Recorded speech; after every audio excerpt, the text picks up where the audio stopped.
Yeah, we caking. We got some hockey to talk about today. I mean, we always got hockey to talk about, but we got a little bit more interesting hockey to talk about. This is what would you call it? Like hockey Christmas 3, hockey Christmas 2? Because like hockey Christmas to me, I always call hockey Christmas trade deadline day. That's like I call it second Christmas because it's like it's one of the best things in the world. You get to see where all the players move around, and you get to watch all these GMs struggle and stress and minus and plus to get players to move all over the place. It's a pretty exciting day. It's always a fun day to watch hockey, or at least to pay attention to. And I think his name was like Kevin Weeks. He's so funny with the different locations that he's always reporting trades from.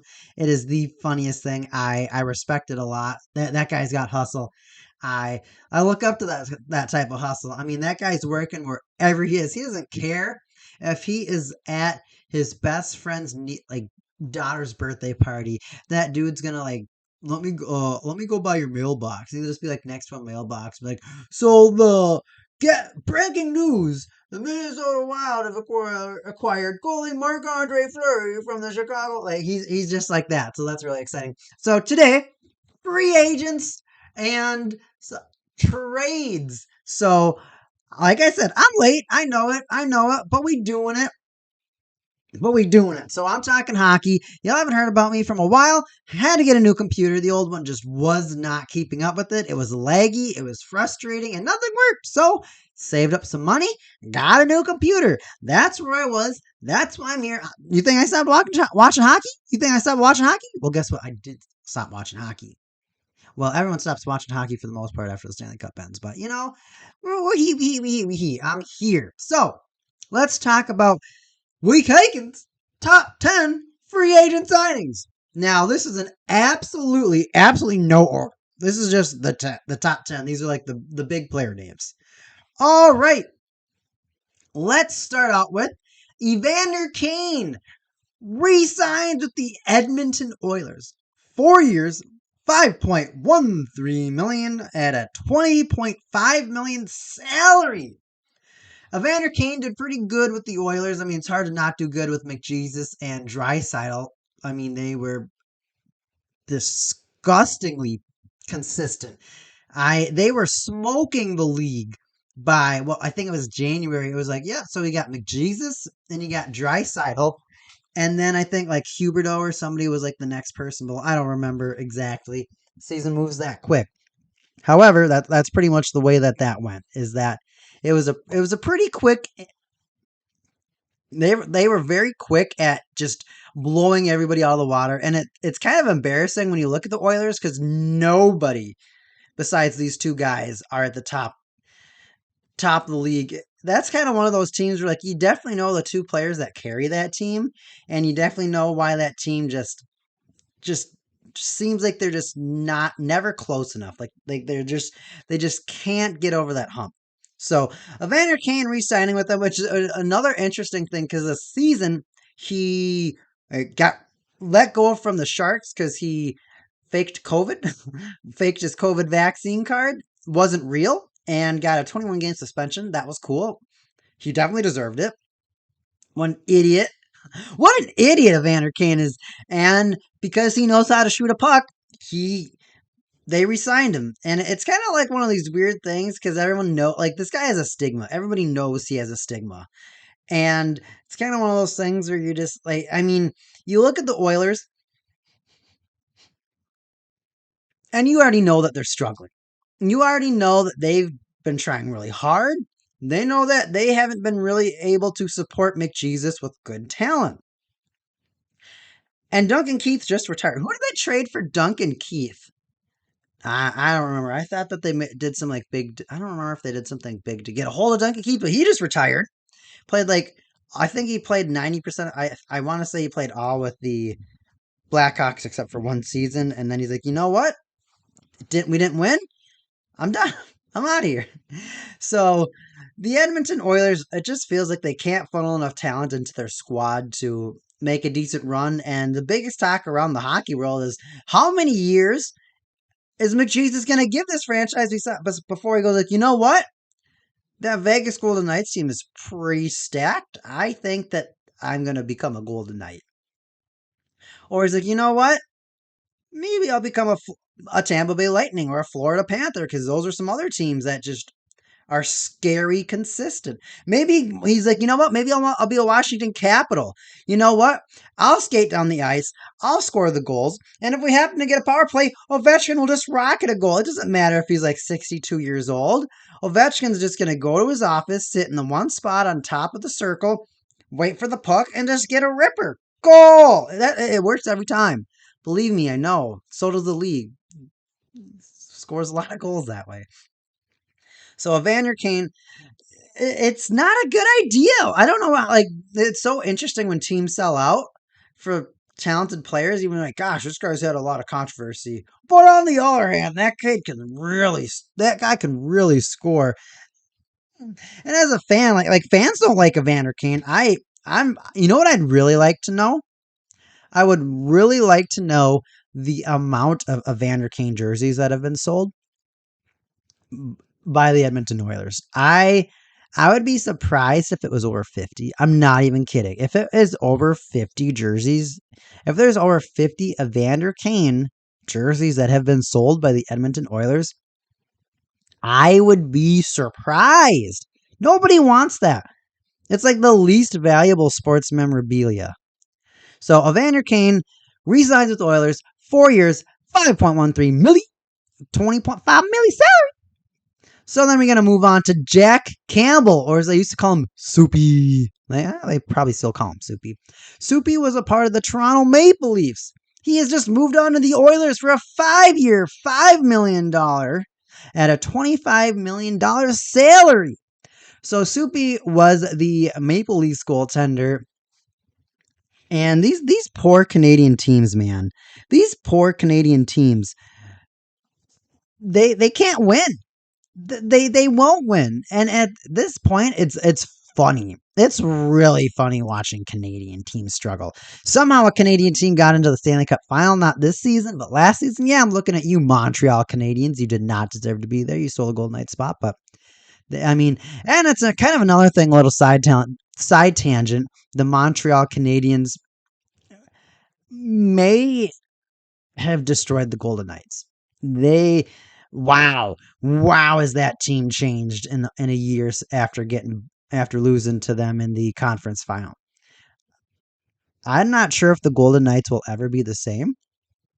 And you look at the way that franchise just a shinier, newer toy. Who cares about that last one? But you were so happy. I was, but are you new and shiny? No, well, you're old news then. So Canadian teams, gosh, I mean, I'm not sure if anyone watched Maple Leafs All or Nothing, if they watched the Amazon Prime series. My goodness, was that emotional. That was one of the most emotional things I've ever watched. I mean, I am one of those guys, though, that like when I watch the Maple Leafs, or let's say you watch Steve Dangle or whatnot, you feel good when they lose because Steve gets to rant and I get what I want. Yeah, I don't want to see Steve happy. It's always a bajillion times more entertaining when he's raging. So to me, when I see Steve Dangle upset, I feel like all is right in the world. And when you want like Soupy, watching him break down and cry at the end of that season was very hard to watch. But when you really think about it, what that happens for every team. Now, the Maple Leafs, do they have a lot riding on them? Yes. Do they have a lot of talent? Yes. Have they kind of made sure that squad is playoff ready? Yes. Have they shown to be playoff ready? Goodness, no. Oh my God. No. First round exit, please, sir. I mean, it's that bad. It's that bad. I mean, take a ticket, leave every single time the first round. Like, oh, my plane's leaving. So they're like, you know what, Soupy, we're moving on. Soupy, and I mean, it's cancer almost. It's not fun to be a part of that environment where you're under a microscope. Everything you do, well, what could have you done better?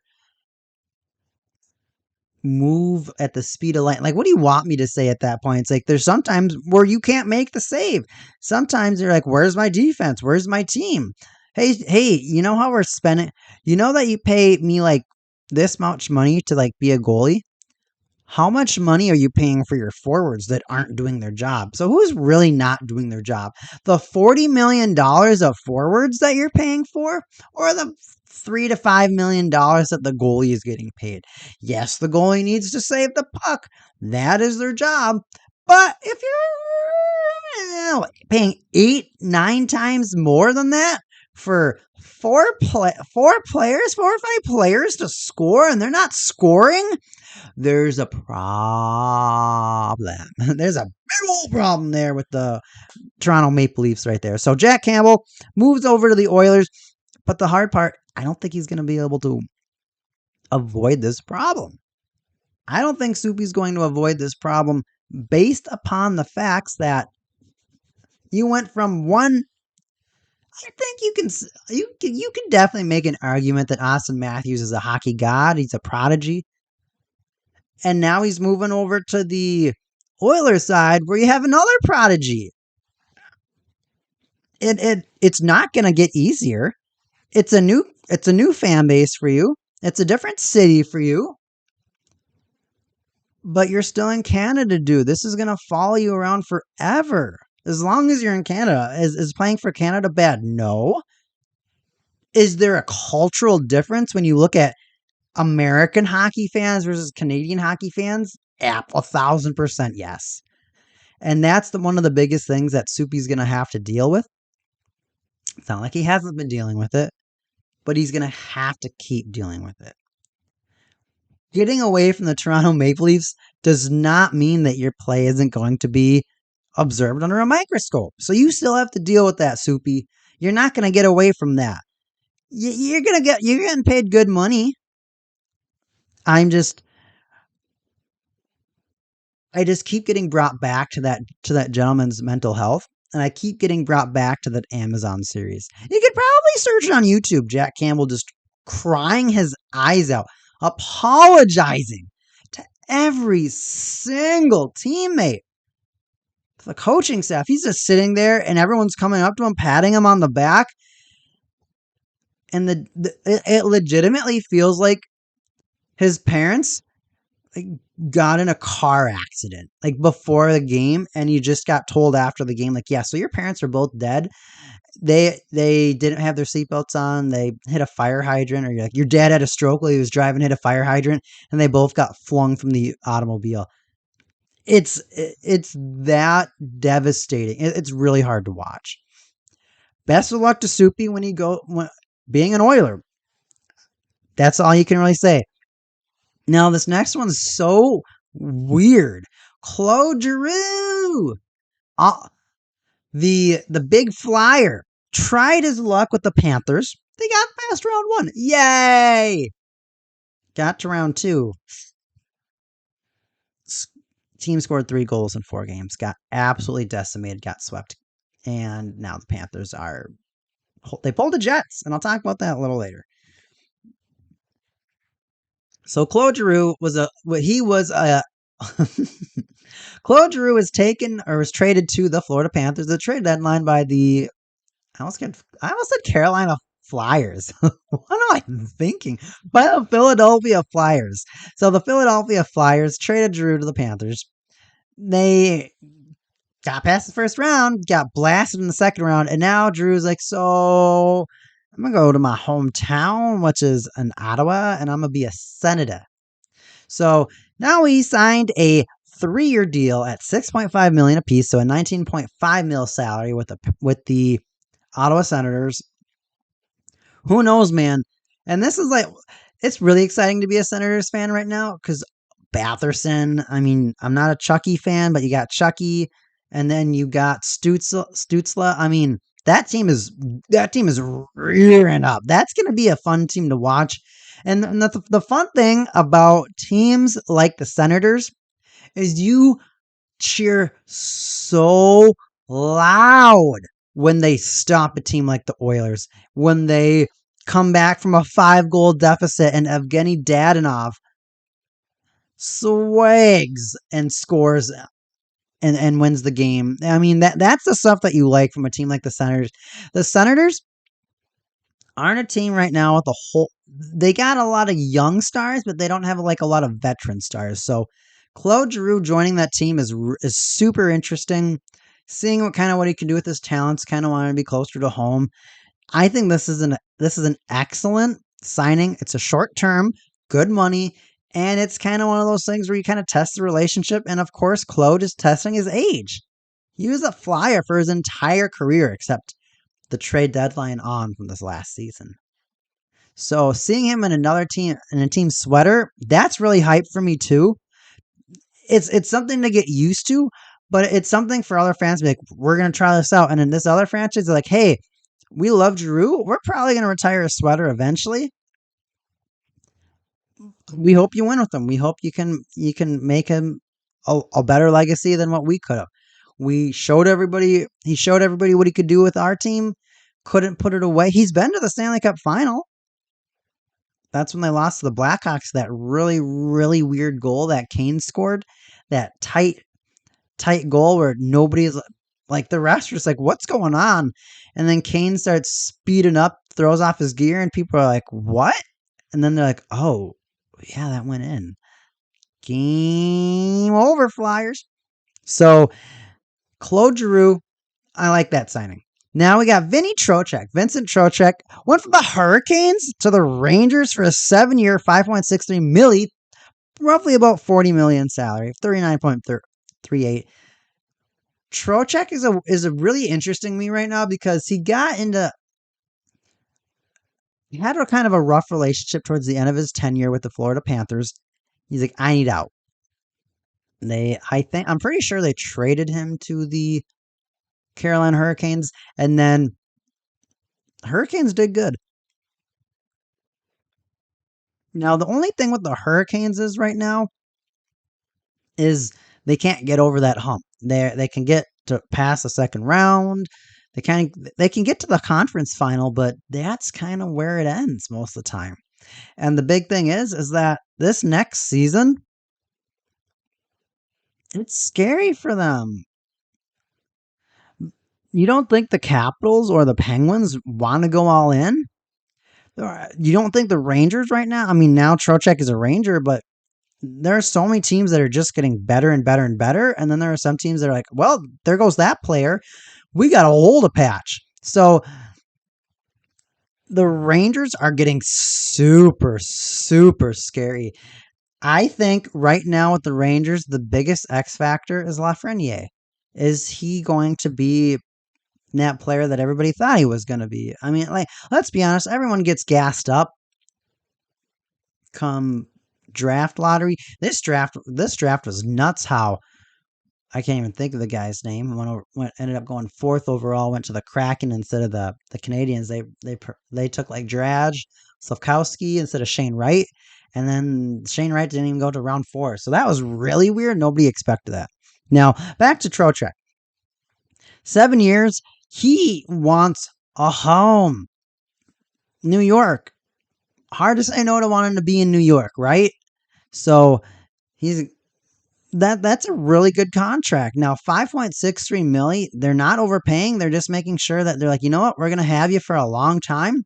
And if we don't like you, or if we don't have good chemistry, that's not too difficult to move. 5.63 million. I would not worry about moving that contract at all.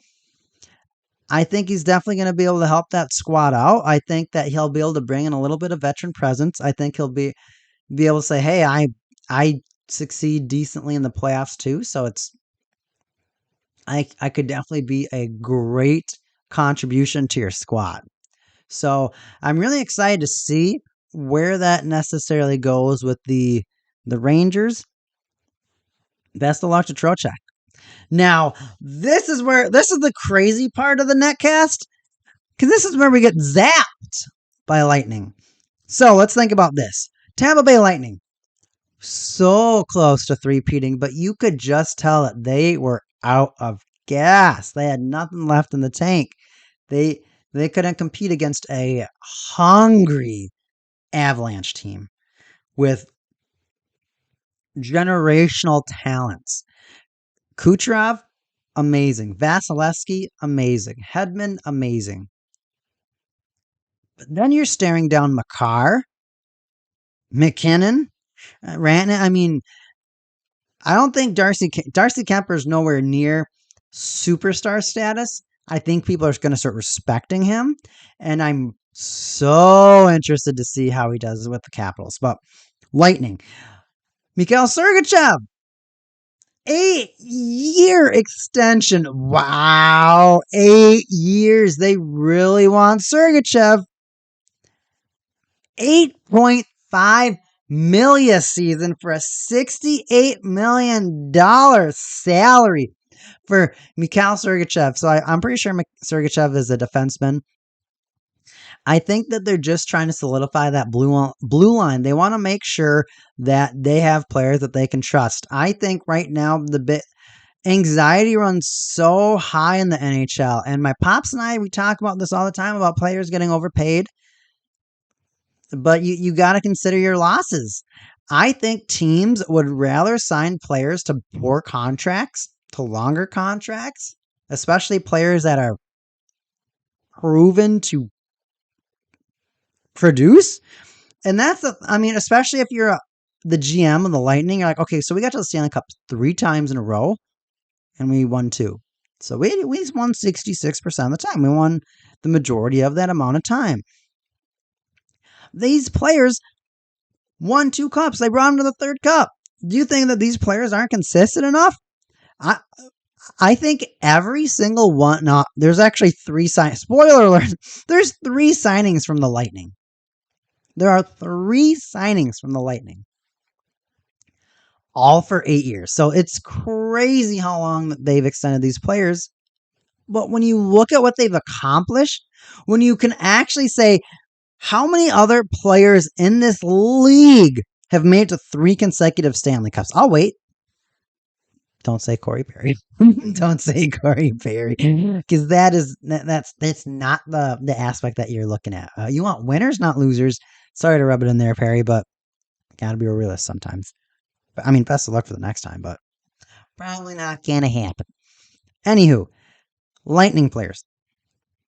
When you've accomplished that much, this is your opportunity for franchise players. This is your opportunity to say, hey, we want to pay you money. We know that you could produce. So I don't think you can look at a single one of these Lightning contracts and be like, they know that's overpaying or they don't deserve that. Look at what they've accomplished. Consider the synergy. There are so many other things than just that player's skill alone. So many other things than just that player's skill alone. Players that have chemistry, it's such a weird phenomena how no look passes, or you're just like, if I bounce this off the boards, the chances that player will be there, 80%. They're probably going to be there. We're probably going to have an opportunity. That's so important. And that's one of the big reasons why I think that these signings are justified.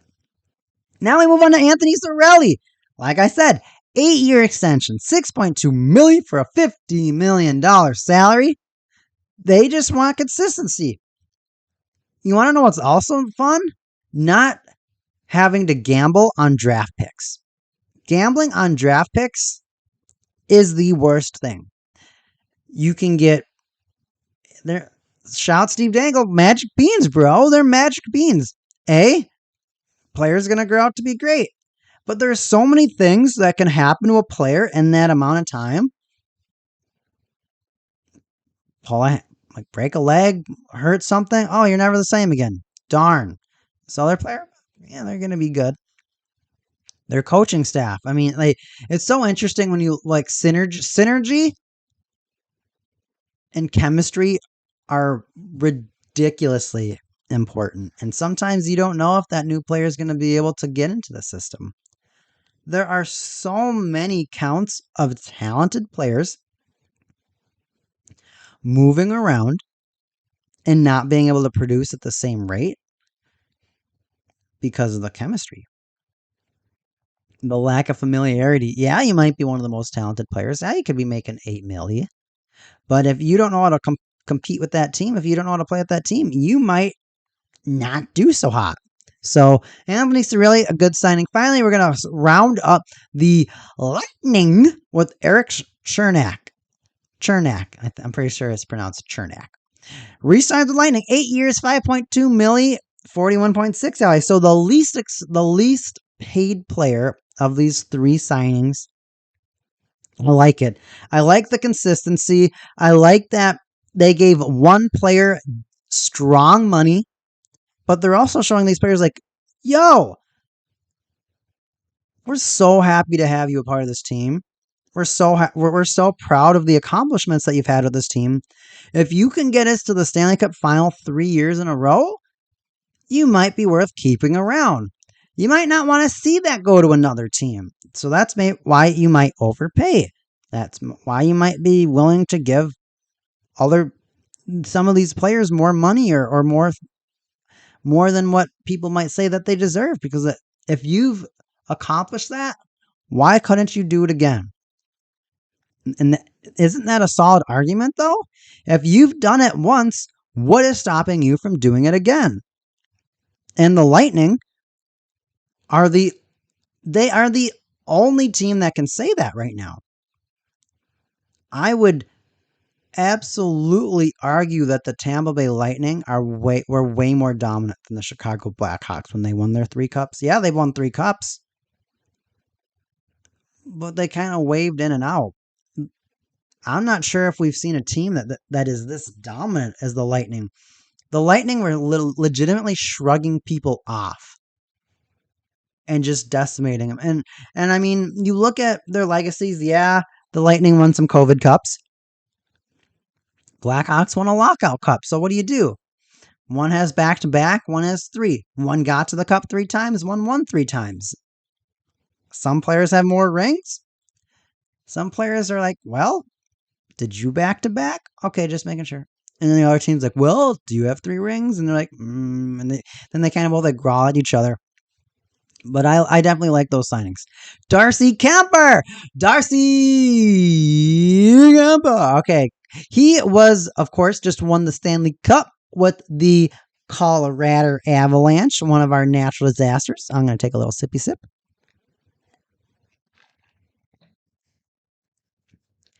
5 years, 5.25 milli, 25.25 milli salary. I love this. I think that this is one of the most exciting signings. Now, do I think he went to the right team? Hard to say. The Capitals are an aging team. Ovechkin's going to be good. Ovechkin's going to be one of those players I feel like can play till he's like 44. Legitimately. Like, I think Ovechkin could probably he could probably be the next Yager. Because you just put, like, he's a player where he gets to be 40 some years old, and you're like, all right, dude, we'll pay you $2 million a year, and we'll put you on during the power play.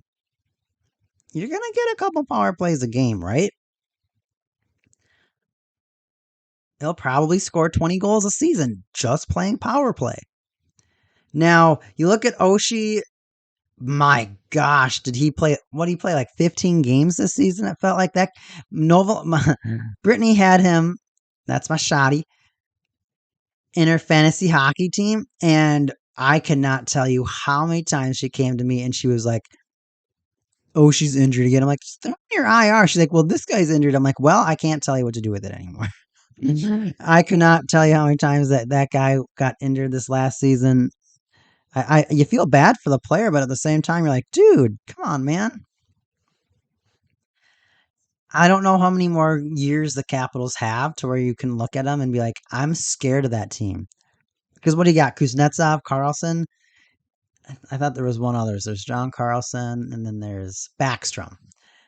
Backstrom is in the same boat as Oshie. That dude, they were injured over half the season. I'd say 75% of the season.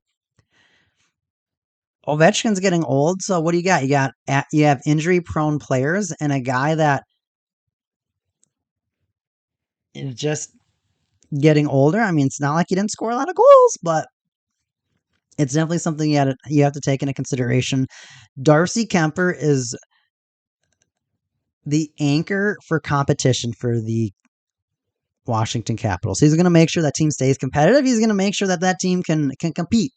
Darcy Kemper is going to get taken seriously, and I really want him to be taken seriously. I really want Darcy Kemper to have a great legacy.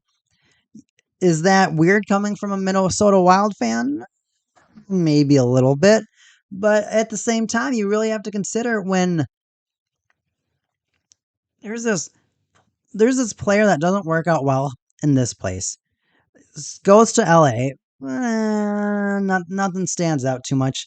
Goes to the Coyotes and absolutely brings that team to the playoffs. Without Darcy Kemper, that team would never have sniffed the playoffs. Darcy Kemper made that a possibility, and it was beautiful to watch. Tell me it wasn't. Tell me that wasn't beautiful to watch, of Darcy Kemper standing on his head, showing his skill, and saying, hey, Coyotes got me a lot of good goalie practice. I wonder why. It's not like they get scored on a lot. It's not like they've been like the worst team since they came in the league, but who knows? And then he's like, you know what? You know what? I'm going to the Avalanche. And they're like, all right. And there goes a trade, and now he's a Stanley Cup champion, and now he's a Capital. So that's super hype. I like to see that. So that's a great signing. Finally, my last top 10 signing. Now this is kind of one of the more interesting signings for me. This signing is kind of hard to understand, but hey, guess what? Sometimes you're not happy with where you're at. Johnny Gaudreau was a Calgary Flame, and now he is a Blue Jacket. You heard that right. Johnny Gaudreau, 7 years, $9.75 million, $68.25 million salary. My goodness. I think the Flames, they lost Tkachuk too. Spoilers. They lost Tkachuk as well. The Flames are struggling. They're like, it's so weird when some of these teams that have all this potential end up just dropping it all on the floor. They end up stubbing their toe, and now they're like, darn, we didn't win. Now nobody wants to play for us. Nobody wants to play for us anymore. We get it. We can't beat McJesus. They're always going to be better than us. No one can stand up to this unless we have a ridiculous amount of talent, which they couldn't get, and just never felt like it was at the right time either. And they just kind of were. They're just the little brother right now of the Oilers. So Gaudreau is like, you know what? Even though I was, and the other thing is like, you think about this. He's sick of the trade rumors, dude. You get sick of the trade rumors. You get sick of every time you check your phone. Well, Johnny Gaudreau got traded. He did not perform that well. You want to know what?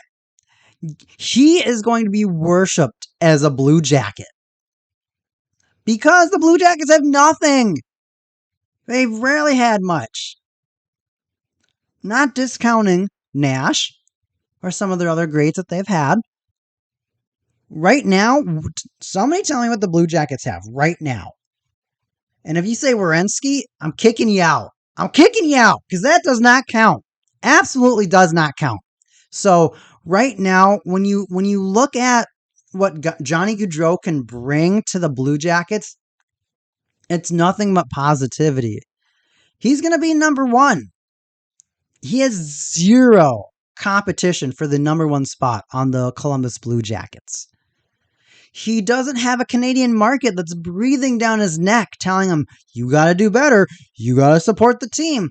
Guess what? There's a completely different thing when you're trading for a player to be that number one versus drafting that player. Because when you draft him, you're like, I'm exclusive.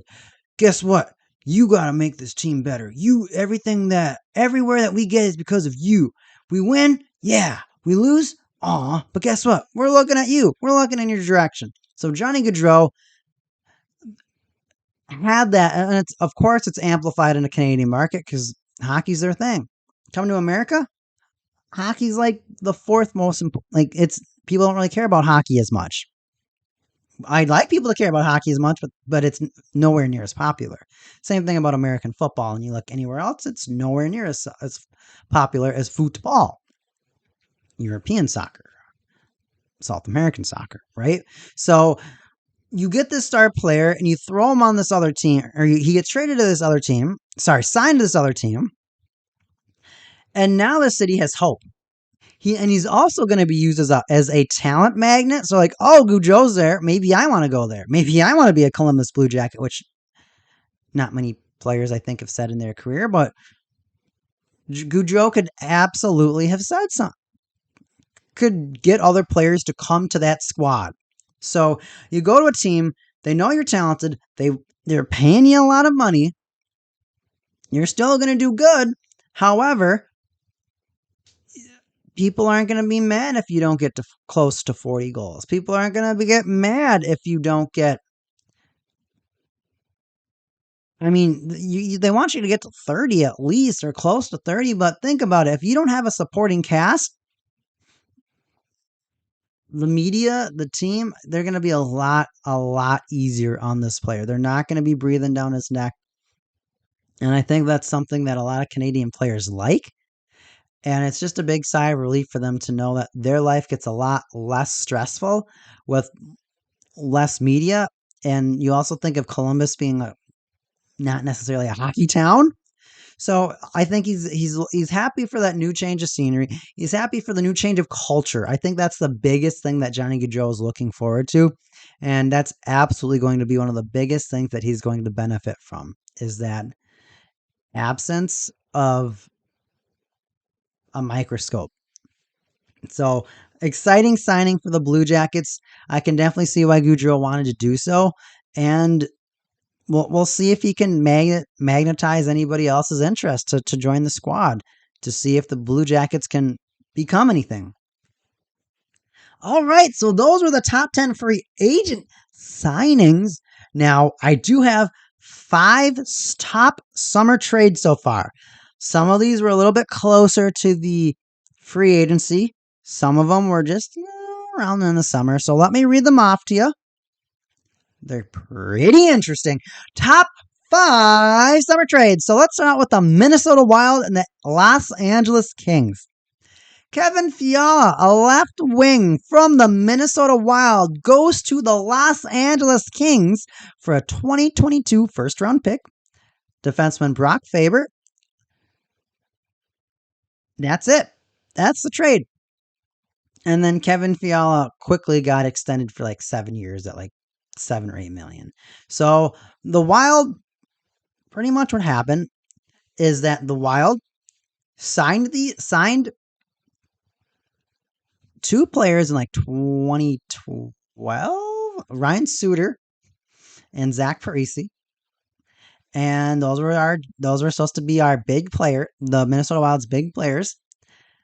They did okay. They got the Wild to the playoffs consistently, but they never got over the hump. First round exits, second round exits. Nothing, and not really super dominant seasons. I mean, especially looking at the success the Blackhawks and the Blues had, they got little broed the entire time. Kane, Taze, Keith laughed at Parise and Suter. It was that bad. It was that bad. So the Wild, like, you know what? We want to get out of this hellhole. We're going to buy you out with like 4 years left in their contract. They weren't too happy on it. Not too many players are. But now they're having to pay for it. So pretty much what happens is that they have what is called dead cap, meaning that when you buy out a player's contract, there's a remaining value that just becomes dead money, pretty much saying, hey, don't just sign people and then buy them out, because that's kind of like because if there's no punishment to it, it's pay to win. Yeah, we'll throw money at this guy. Let's see if it works. Doesn't work, darn, kick him out. Hey, let's try you. Nah, it doesn't work. Ship him out. It's just everything that could create a bad environment not only for the ownership, but for the organization. And no one wants to play for a team that knows, looking at you, Golden Knights, that just cycles out talent for the next better talent. And when they feel like you're not producing, they say, so you haven't scored in 5 games, and we called Nashville, and it looks like you're getting traded to the Predators for future considerations. Get out. And they're like, oh, okay. Or they try and trade you to the Ducks and forget. They then get reminded of a no trade list. Looking at you, Dadanoff. Anywho, the Kings just got a really good player. The Wild, not an awful return, but it's kind of one of those prospect things. I mean, when you look at like Kaprizov, who's the Wild's god, you feel bad for him because you're like, well, you kind of just lost your 1-2 punch. Now you just have a 1 punch, which gets a lot easier when all you have to do is guard 1 player instead of 2 players or multiple lines. So the Minnesota Wild now have a hole that they can't patch. And the LA Kings just got a lot more firepower. So the Minnesota Wild are going to try to like drag their feet for the next 2-3 seasons so that the dead cap expires so that they can get a little bit more competitive. We'll see if it happens. Unlikely, but we'll see. Next trade is Lightning and Predators. Speaking of the Predators, Ryan McDonough as a defenseman was traded from the Lightning to the Nashville Predators for Philip Myers. Defenseman, Grand Mismash, a left wing. And that's that. 2 players. I think that the Tampa Bay Lightning were running into cap problems and took a look at their back-to-back Stanley Cup winning roster and they're like, well, this is a powerful player. This is a talented player. However, you always got to prepare for the future.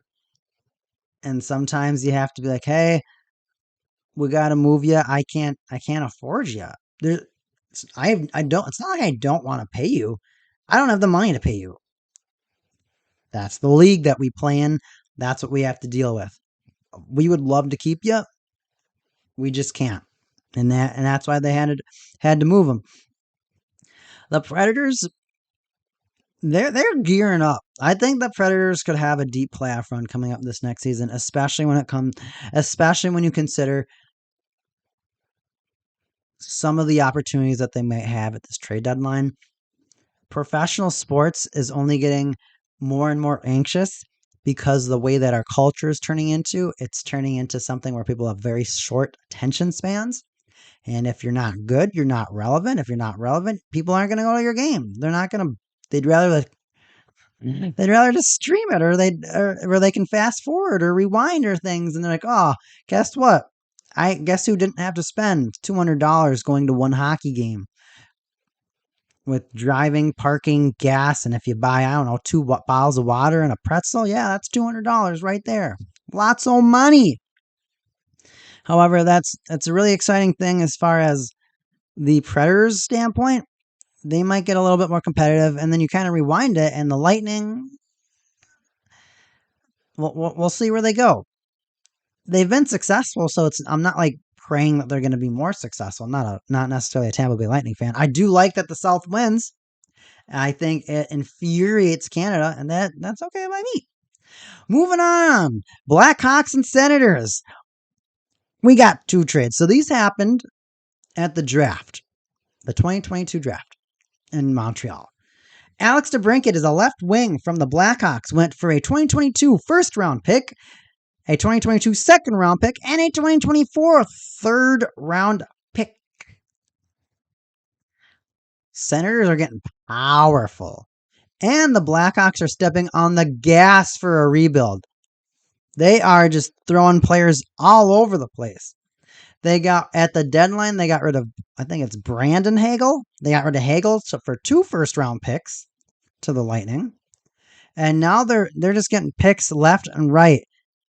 The next thing, and that was to the the Senators. Now the second trade, Blackhawks and Canadiens, is Kirby Dach, their center, for a 2022 first round pick and a 2022 second round pick. They're just moving players around like crazy. They're going to a full rebuild. a full rebuild. They're really trying to wash that Kyle Beach thing. Yeah, I'll never forget it. I'll bring it up every single time. Trying to wash that Kyle Beach thing out of their mind, trying to purge that memory from their franchise, trying to purge that stain from their franchise. And they're trying to be good again. They obviously have been awful. They gimped in the playoffs one of these other years, and they just got embarrassed. And you kind of watch Kane and like Taves, and they just look like they don't want to live anymore. I would be really surprised if somehow Kane doesn't end up a Penguin.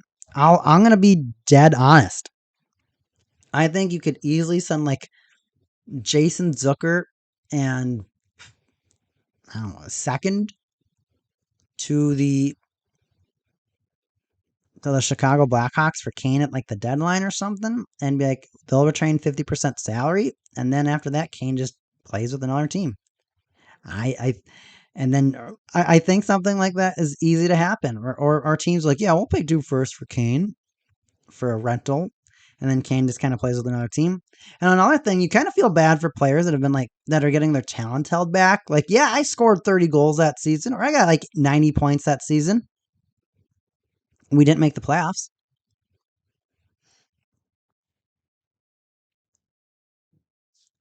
So for the Blackhawks, they're definitely entering a rebuild, and their stars aren't happy about it.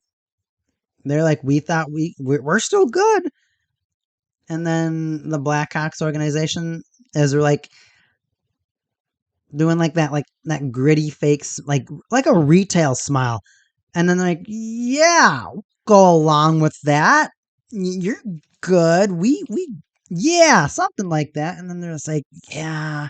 And then you leave and the door shuts and they kind of like watch their video cameras and they see you're like down the and they see that you're down the hall and they're like, gosh, that was hard. Yeah, we got to move this guy. So obviously the Blackhawks going for that rebuild. Let's wrap up the top 5 summer trades with our favorite screwed up franchise, our favorite misfit franchise, the franchise that captured everybody's hearts and then quickly sliced them open. The Golden Knights and the Hurricanes. Max Pacioretty left wing and Dylan Coghlan defense for future considerations. Of like a consistent 30 goal scorer for nothing. Keep in mind that the Golden Knights traded multiple first round picks to get Pacioretty because they traded a first round pick to get Tatar, and then they traded Tatar for him and their first round prospect for Pacioretty. So they pretty much gave Suzuki and like 2 like first round picks. So it's disgusting how the Golden Knights are they're selling their soul to be relevant. Pacioretty, not a goal. That really bothers me. That really bothers me. And I think this is something where like somebody new comes up on the scene. Honestly, for all my hip hoppers, this like feels like Lil Pump. Like comes on the scene. Oh yeah, you're cool. Yeah. And then after a year, they're just like, I don't want to ever see you again. You are not a good person. You make bad decisions. I don't want to be around that. And I think that's something that can happen to a fan base. Like, yeah, so I want to be a Golden Knights fan, but management doesn't want like that's a real. Oh, I just thought okay. New video idea, new netcast idea.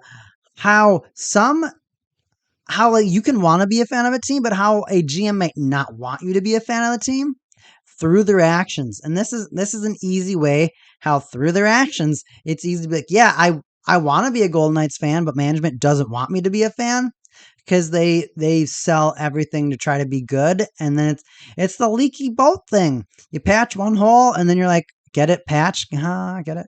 You patch one hole and then you look at like, 4 other holes. So you go patch those holes and then 3 more holes open up, and before you know it, you're sinking and you're like, I can't stop it.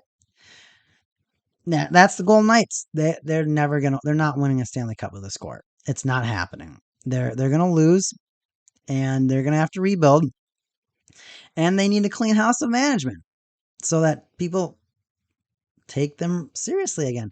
And for the Carolina Hurricanes, super big win. You don't think that Pacioretty is going to be able to produce with players like Aho and Teravainen? and Svechnikov. Yeah, that team is still good.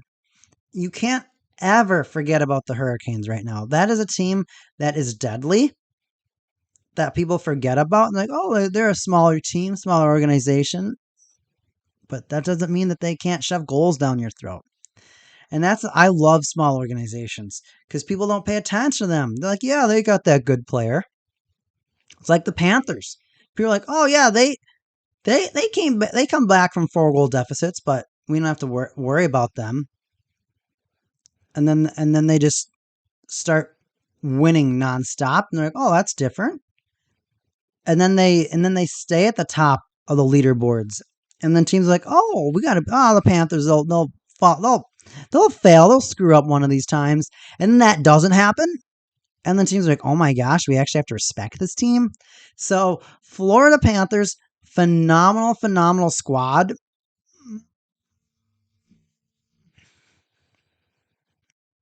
Or excuse me, I'm talking about the Hurricanes.